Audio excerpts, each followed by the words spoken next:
Hi, everyone. Very good morning, afternoon, or evening, wherever you are. This is Rob from The Drunken Grape, and we have a really exciting discussion today with my great friend Donald Ferguson, owner of Teak Life Marketing and Branding, as well as Anteel Tequila. Now, Donald has made many waves across many platforms of social media. There's a ton of exposure of his business entities and Teak Life Marketing on YouTube, Instagram, Facebook, and LinkedIn. We're going to talk a bit about how he got started today, because obviously being in the wine, spirits, and beer world, I'm very passionate about these topics. So, Donald, first of all, welcome to the show. How are you doing? I'm great, man. Thank you. It's been a long time coming where we got to sit down and have another conversation. So this is long overdue. Thank you. It is. And, I've watched you over the years. I think we connected on LinkedIn probably almost Yeah. 4 years ago now. Time flies, I tell you. And I've really watched you really grow into, first of all, giving reviews on tequila. And then I watched you expand into all kinds of different spirits. You've really become a spirit expert, and you've launched your own brand. So tell us, what got you motivated and started into this industry? I know it's an industry of joy and fun. That's the way I look at it. And that's why I'm in it. Yeah. I wake up every day with a smile. But what got you motivated to switch gears? You were, I think, in the mortgage business before?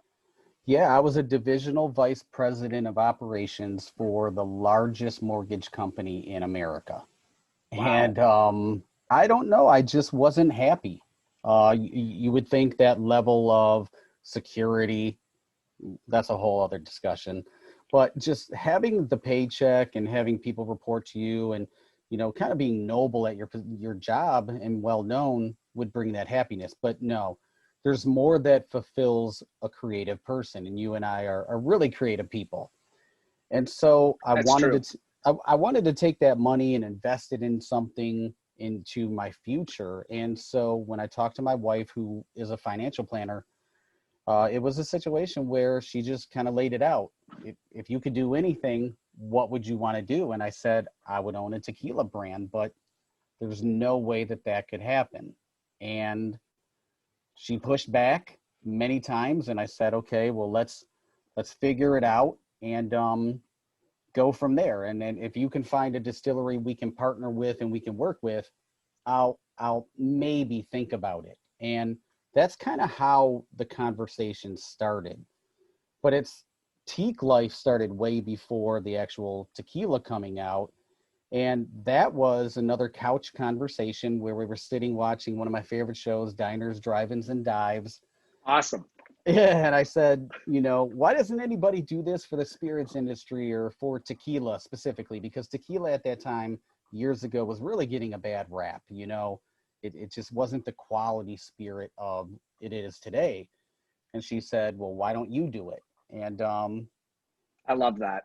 okay, well, then Yeah. I Yeah. will. And to be honest with you, and I don't know if we've ever even talked about this, I was scared shitless being in front of a camera. I Well, was scared to death. yeah, you make me laugh because I've been doing public speaking a long, long time. Like, I crawl back on the clock here at least 23 years. It started with the cruise line industry when I had to introduce myself in front of like 1,000 new guests on Norwegian Cruise Line's Dynasty at the time. They had a ship called the Dynasty. It was sailing from Acapulco to Montego Bay, Jamaica. Mm, And I remember the first time I was given that mic, I was like, I'm Rob, I'm from Ottawa, and I wanted to lateral that thing faster than a 250-pound middle linebacker coming at me to sack me with the ball. I just want to get rid of it, right? And I can totally relate. And it's funny because here we are now. It's so easy to get up on a yeah. camera, but it's true. It's probably, when it comes to marketing, media, and presenting, the most terrifying thing for somebody to have to do. I think they'd rather swim in shark infested waters and give that a chance over having to speak in front of a camera or in front of a mob of people. It's true. And really, it's just our own fear that's built up in our head because of, whatever it may be, our lack of self-esteem, you know, lack of confidence, whatever it is, but it's all internalized. It's Yeah. nothing, what the way everybody sees Yeah. it on the outside is completely different. So my first recording was at a restaurant, a Mexican restaurant, where we were going to talk about food and tequilas, of course, and some mezcal. And I literally paced the house for an hour. I believe Almost it. almost stopped, but when I did that, and you'll understand, and for anybody watching this, once you do it, the the powerful emotion, you know, how great you feel afterwards is a rush like none other. So I understand, like, entertainers and, you know, that rush, that's what it was. And so to be able to talk about spirits and, you know, learn and educate people, learn myself and then educate others, I felt this is a sector that I want to be in. Now, I didn't know at that time that I was really going to release a tequila, but at least I had something that I could do as a hobby. That hobby turned into having a YouTube channel, and I have brands reach out to me from around the world sending me product and just different things like that. And I truly enjoy it. I do it for the love That's of awesome. it, but it also allowed me to learn marketing. So that way, when my tequila brand did come out, I was kind of a step ahead. I I didn't have to go through the trial of errors of this working and that working, because I did learn from other brands that I represented. So it kind of really was a smart play. And, you know, I got free liquor, and it taught That's me, always and a plus.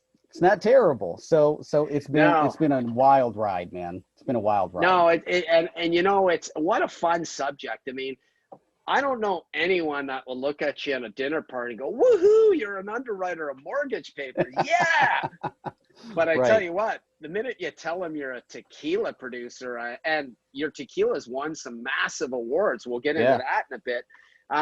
Heads are going to turn in the room. They're going to like, "Who's this cool dude? Like, what's going on here?" And you know, this guy with his wife came up with a cool concept, and they've leveraged it, and wow, and they almost look like it's child's play. You know, like you're a celebrity or an athlete, a star pro athlete, because in a lot of ways it is. You know, we have the pleasure of engaging in a topic that is so fun, Oh, and there's so much to constantly learn.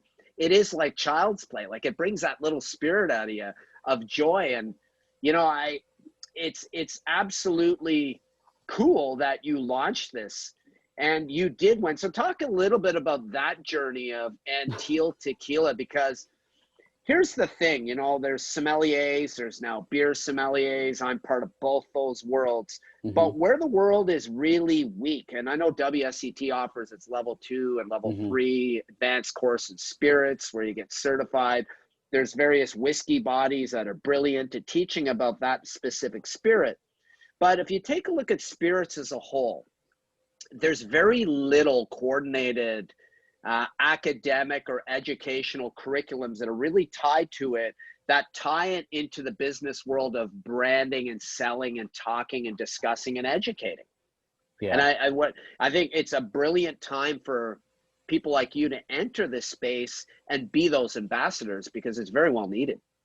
You know, that brings up a lot of great topics, because we actually started a consulting company, and we help other people start their own liquor brands. So Wow, that's cool. yeah, we have a couple of clients like rum, vodka. There's another one that wants to do tequila. So we don't charge an arm and a leg, but we get in because, as fun as it is and as amazing as it is, and you walk into a room, like you say, and Don owns his own tequila brand, there's work to it. And there's a lot that goes into this spirits Oh industry yeah, oh yeah. that many just don't really realize. And we didn't. I had no background other than reviewing or tasting products on a YouTube channel. That was it. We get in, we learn about dealing with two governments, Mexico and America, and at the time we got into it, they weren't getting along. So that was a whole, you know, distribution, how easy it is or isn't. So all of these business aspects, it's kind of like the record industry. You see all the fun that they're having on stage or when you're hearing an album, but the business behind it, because it is the record business, it's the spirits business. And there's Yeah. business behind it as well. So Oh yeah. I had Yeah. A to lot learn a of lot, government, true, and a lot of government red tape regulations. I know in Canada, tons. it's excessive here in Canada. It's ridiculous, especially Yeah, the Liquor Control Board of Ontario. yeah. Quite frankly, that needs to be halfway done away with, but that's a different discussion altogether. But to look at it, you're right, because you come into, and obviously the best tequila comes from Blue Agave. Yep, It's from predominantly the Jalisco region of yep. Mexico, just outside of Guadalajara. I do Hmm. know a little bit about tequila. I did a short presentation on it once. I know there's 4 other main districts that go along with that. You have the Highland agave and the Lowland agave, and you have to cook the pinta or the heart in an underground oven. There's all sorts of things Yep, that go into traditional tequila, and that's their form of really malting and mashing the grains to right. make it fermentable, then to get it to distillation. But Hmm. the processes and steps, and then of course, when we start getting into the aged categories like a reposado or Yeho, and by the way, Cavadoros and Yeho is one of my favorites, and their Okay. extra Yeho. But there's a lot of excellent tequila out there, and Oh, tons. that area is growing. But these are aged characteristics because the Spanish conquistadors ran out of brandy and had to find something else to distill, and this is Right. partly how this came to be. But people fail to realize too, then you've got all the barreling costs that go with it. And Hmm. with that, there's the storing costs. And then some of your tequila can't even be released in the first couple of years of production because it's got to sit there in an Hmm. old Jack Daniels cask to Yep. age. Yep. Um, so you're right. I mean, they see the finished product and it's heaven in a bottle, right? Yeah. It's like wine. You show up and they're like, wow, that's awesome wine. And then their heart stops. What do you mean that's $50 a bottle? And Hmm. then you look at them and go, well, that's a mid-range market into premium market wine that's getting into premium spirits. But let me tell you about the cost and the knowledge and the heart of labor that had to go into producing what you're consuming right now. And I don't know what it is for tequila, but I could imagine from the fermented batch, which is almost like a brew, to distillation, you shrink that down from hundreds of liters to just a few liters every time. So yeah, I mean, the amount of know-how, plus you got to get a hold of an expert distiller, and then they got to Hmm. educate you on it. So for you, yeah, this is a huge investment of not only capital, but a massive investment of time and energy and a commitment. Here's at at the lesser end of it. So this is our bottle. This is our I love it. reposado. That's awesome, And by the way. so thank you. So a lot of people, you look at it and this is the finished product, exactly what you said. Do you know how many tops I looked at? How many bottle types I looked at? Label design. All of these things are hours of research. And it goes deeper when I explain to people, well, why don't you have that fancy, obnoxious bottle that most tequilas have, where you have to have 2 hands to hold it and pour it? Well, because as a bartender, you want something quick. You want You something do. that you can hold very easily and do a quick pour. You're good. Absolutely. Retail, you want a bottle that will sit on the shelf and not take up shelf space, because that in itself is prime real estate. And there's a whole Yeah, I science to never that. thought of it, and you're right. And Yeah. you, because you've got a beautiful bottle that's slim, it can Hmm. take up. You can have more packed onto that same retail space, paying the Exactly. same square footage cost that Yep. everybody else is. Yeah. Wow, I mean that's for anybody in business or Yeah. anybody that's into launching or thinking of launching an idea, or my friends and some of which are struggling distillers who've got great products that haven't really flown off the line yet. Um, they should really take note of this, because what you're saying here is brilliant in logic and brilliant in design. And also, you probably Yeah. really had to source a lot of different bottlers or bottling companies to get a proper and a reasonable production cost. Hmm. Some come in way too high, some come in too low, which means the quality is not going to be there. So you got to Yeah. find somewhere in a range of in between that satisfactory on both ends. And I mean, that's just commonplace in any business deal or negotiation or any part of a construct of a business. But these are the things that your end user who, 99% of the world are employees, for instance, they're not going to think of the No. effort that goes into that unless they work directly in the industry itself. Then they'll have all kinds of insights.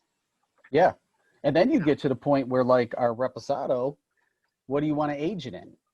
You can do French casks. You can do That's true. whiskey, bourbon. You can do now wine. There's a couple of brands doing some Wow. wine barrels and mixing them. So, it's And just then, different things. You don't. And then, you don't know. That's not even like, this is 11 months. So from the beginning of an idea of starting it, it took us 11 months. Now, to put that into perspective, That's incredible.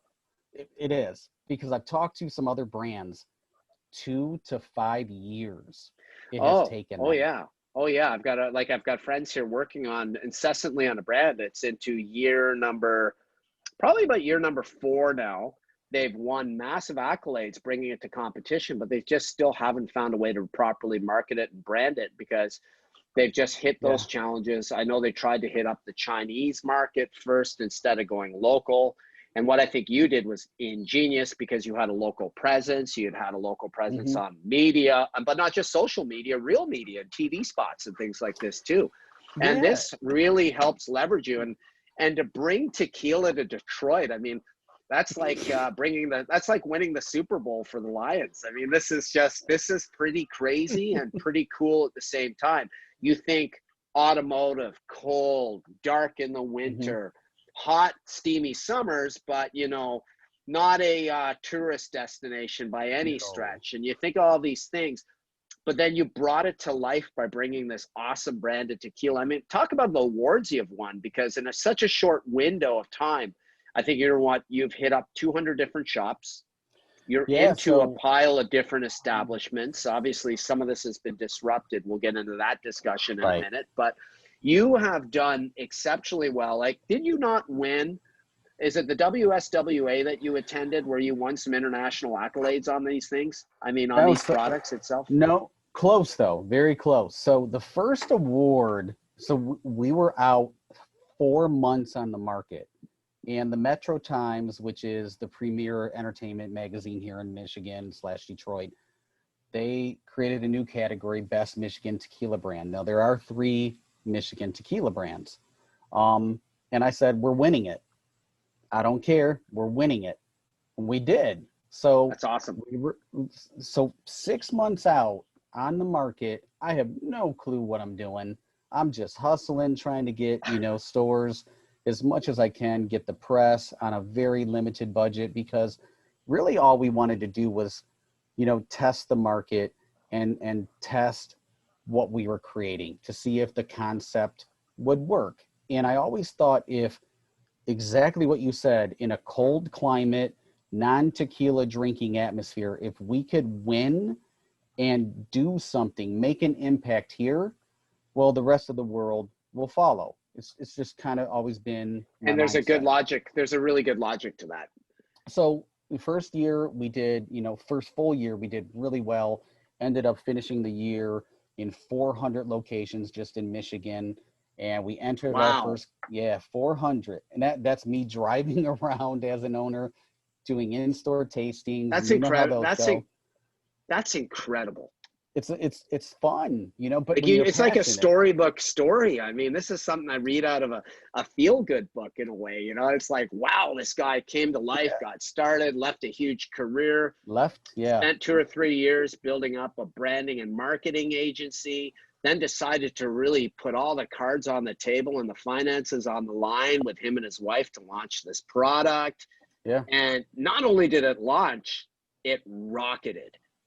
It did well. And one of the things is we have the world's only coconut lime Blanco tequila, made with the all natural flavors of the coconut and the lime. So there's no syrups, no sugary additives, anything like that. And that was a hard sell in itself, because people were saying, do we need a coconut lime? Well, if you think about a margarita, the number 1 ingredient besides tequila is lime. Yep. The coconut margarita is one of the 3rd most popular margaritas in the world. So if you can create something like that, that people can just sip on the rocks, you found something. And this one, here we go. Let's do some hardware. So it won double Yes. gold at the International SIP Awards. So the SIP Awards is one of the, well, actually the only recognized competition that is judged by consumers. So for us to get double gold our first time out, and at the San Francisco World Spirits Competition, That's it a won massive silver. competition. It's a big one. That's So like one of the biggest. That's like that'd be like if you're playing FIFA. It wouldn't be the FIFA World Cup, but it could be like the Copa Americas or a European Championship title. yeah, And I it's mean, that huge. is huge. It's not even just that Yeah. puts you right on the map. I hope that, viewers watching this show around the world, I know there's some people working like Berry Brothers and Rudd or Majestic Wines, or they're merchants, or they're purchasers of hotels that are obviously dormant right now, and they're going to come back to life. I hope they're watching this, and I hope that you pay attention to products like this and you do reach out to Donald, because some of these things are awesome, and they're unique. They're truly craft. Who would ever thought of a Detroit, Michigan launching a tequila brand? Somebody Yeah. from Detroit launching a tequila brand that has actually won a gold medal in a massive international competition. I mean, and you were probably facing some powerhouses in this competition too. Oh, Like, I mean, this is a absolutely. large scale competition. Oh, absolutely. I mean, so in the San Francisco World Spirits Competition, all three expressions won. Our coconut lime and our reposado won silver, and our Wow. blanco won a bronze. At the SIP Awards, we only entered our reposado and our coconut lime, and both won double gold. So it's just a huge accomplishment that it's kind of surreal. It's one of those pinch me, but you can't really bask in a victory. As a small brand, you got to keep moving. You can celebrate for a moment, but you got to keep moving because it's always building. And so, that's what it is. Next year we'll enter four. I think the WSWA is going to be one of them, and these two as well. But we're going to enter another one. I don't know which that is, but the other thing that we're recognized as Cosmopolitan Magazine. I don't even know how they got a hold of it, but they ranked our coconut lime the seventh best tequila to drink for the summer of 2020. Wow. And And that's there with Don Julio. That's up there with yes, Cavadoro, Trumba. I'm thinking some of the Clase big Azul, powerhouses. Cincoro. I mean, these are powerhouses. So you're mentioned on a top 10 list. Yeah. This is crazy from somebody who got going 11 months ago. So, So obviously we've we've been got the out 2 years now. successes. So it took 11 Okay. months to come Okay. to market, but we Okay. have been out 2 months now, or 2 years now. Actually in August was our second year. So we've only been out 2 years. And for Wow. all of this, it really is crazy. And So how's the pandemic hit you? I mean, this is always an issue. Have you been able to continue moving product fairly well during the pandemic? yeah, so early this year, January, we decided to expand to California and Florida. We didn't know a pandemic was coming. Who did? And so we Nobody. launched. We were booking our trips. I was going to do the same thing, hit different territories, get some placement, and then the pandemic just started to creep on in, and we had to pay attention to it. And then all of a sudden, stores out on the West Coast just stopped replying to us. So I knew I was in trouble.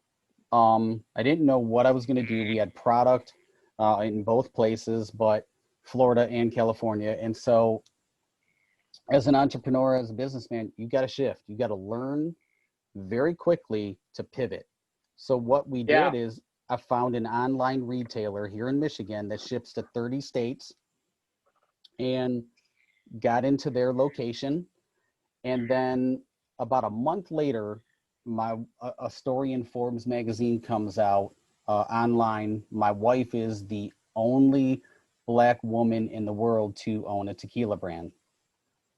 Blew up, right time, everything. So people are ordering online. This store has to order 50 That's cases awesome. at a time. And, then we get, some placements in California. We work on Total Wine. We get into Total Wine in California and Florida. Total Wine's huge. Yeah. So all of this has been done through a pandemic. But the other thing is we changed the name of our brand. So when we launched, we were Teak Tequila, and Teak. There's a whole story on our website. Sorry, Anteel Donald, I've Tequila. got a Oh, guest you here got a that likes guest? to interfere. Yeah.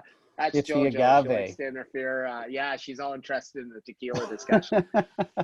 So yeah, so we had a name change in the middle of a pandemic, and it just didn't slow us down.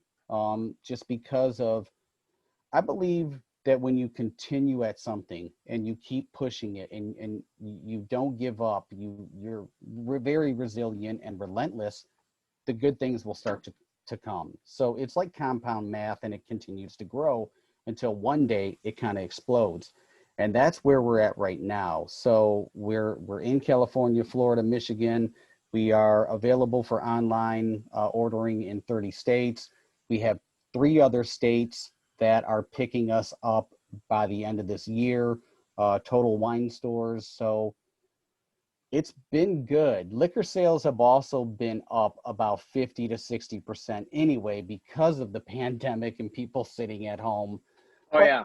that's a little misleading because with people being out of work, they're not buying the premium. They're buying some of the lower price stuff or the ready to consume, ready to drink. That market has just really blown up. So, but we've still done amazingly well. And I actually got word yesterday that a huge retailer here in Michigan is going to pick us up in the spring. That's awesome. And that gives a lot of hope for a lot of people um, that are looking for change during the pandemic, or, their business may be struggling. It's great to hear that your local powerhouse gone national. I mean, the next step really for you is international. Yeah. And I hope that some of my viewers that are a part of that bracket do reach out to you. Listen, we got to wrap things up here. I know we've been here for quite a while. You have been a fantastic guest, and you're also become a pretty good friend of mine. So, I mean, Yeah. it's awesome to see you leverage this far. What's the best ways to get a hold of you? I know they can message you directly on LinkedIn. They can probably find you Yeah. as Teak Life or at Teak Life on Instagram or Facebook, or Anteel. Would it be at Anteel for the tequila product specifically itself, or is that all still wrapped into the Teak Life umbrella for the branding side?